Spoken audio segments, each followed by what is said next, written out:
Hi there. Happy Tuesday. This is Crystal from Crystal Obregon Coaching, and I help women and some smart men in their second act. So, I got a little heavy with you yesterday, so I'm going to lighten it up today. If you didn't see yesterday's video, still watch it because I was really coaching you hard in the video yesterday, and I really think that I was trying to inspire you to have a different perspective in these uncertain times that we're living in. So today I would like to talk about the latte factor. If you haven't heard of it, I think it mostly comes from the author David Bach, and his most recent book is called The Latte Factor. And it's really more of a story about basically the principles of what the latte factor is. And it's really about the willingness to give up on some small things in the short term in order to bring more long-term happiness, value, savings, that kind of thing. And so I don't have that one in front of me because I lent it to a friend, but he's also written Smart Women Finish Rich, Start Late, Finish Rich, and Smart Couples Finish Rich. And they're basically the same principles. He started with Smart Women Finish Rich because he noticed as a beginning financial advisor working for his father that often when women were widowed or when they were divorced, when they're widowed, they had no idea where the money was. They had no idea how to handle money. And then on the other hand, when they became divorced, women often, and still do, I have friends that definitely, when they became divorced, they got the short end of the stick, I'll be honest. And so he started doing seminars really to help women understand money and where their money was as a couple, and just to really empower them. So that's one of the things that I often help my coaching clients with, because that is part of your overall well-being. It's part of your life. When you feel like you're struggling with money, it often affects your health, your relationships, all those other areas of your life. And so I told you that it was going to be a little bit lighter today.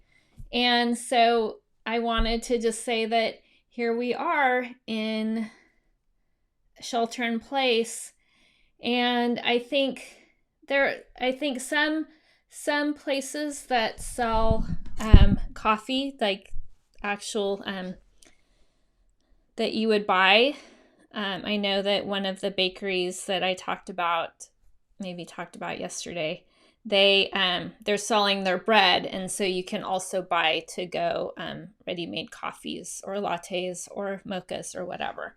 So, but chances are you're consuming a lot less of those things because we're sheltering in place. It actually isn't convenient anymore to do that. So what I've been doing myself is and I actually started this before the coronavirus became a really big thing for us, but I've really been looking at some of the ways that I can cut down on those kind of expenses. I wasn't super bad at that one, but because I really like my coffee at home. But I would still do it every once in a while if I was out and about and wanted to get a little treat or something. But the idea is that your latte or coffee these days that costs from $3 to $5 or sometimes even more, is that money adds up, and just saving that much money and investing it for the future can make a huge difference for you, even if you are starting late. So I've been looking at those things and seeing where I can save money right now when we're in this crisis. And I just want to I want to say that that the idea really isn't that you have to give up all of your pleasures. The idea is that if you are going to have it be more intentional.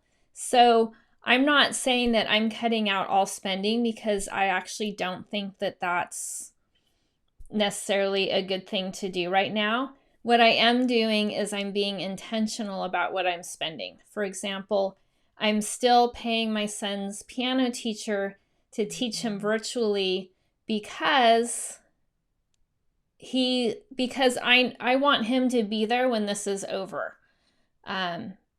I know that he generally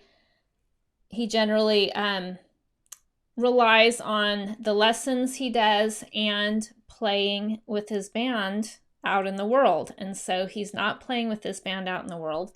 And I know that probably not everybody is still doing lessons, some because they can't afford it, or some just, for whatever reason. So where I can, I'm still supporting the people that I can. So still doing the lessons, still shopping at my local bookstore. They have curbside pickup. You just order online, or you can get delivery local for 99 cents. I'm still supporting my yoga teachers where I can. If they're doing the online Zoom classes, those kind of things. Where I can, I'm trying to keep money flowing, because I feel like because I want those people to be there when I'm done, when this is done. So I'm not talking about that. I'm talking about how you can be intentional. So that's your homework assignment is look at that bright side of money that you're not unintentionally spending, and see where you can put that, maybe in investments or maybe in some savings, something like that. And this is the fun part, is to help you do that. And this is where I said it would be lighter. When I get done with this, in the comments or in the description, I'll put a link to a free ebook or recipe book that is that's basically, it's make at home coffee drinks and frozen coffee drinks. Some of them are with tea, and there are two benefits: one, that they are less expensive to make at home, and two, they have a lot less sugar and calories. So I'll put that in the description or in the comments. So go get that and download that for a little bit of fun, and have a terrific rest of your day. Bye for now.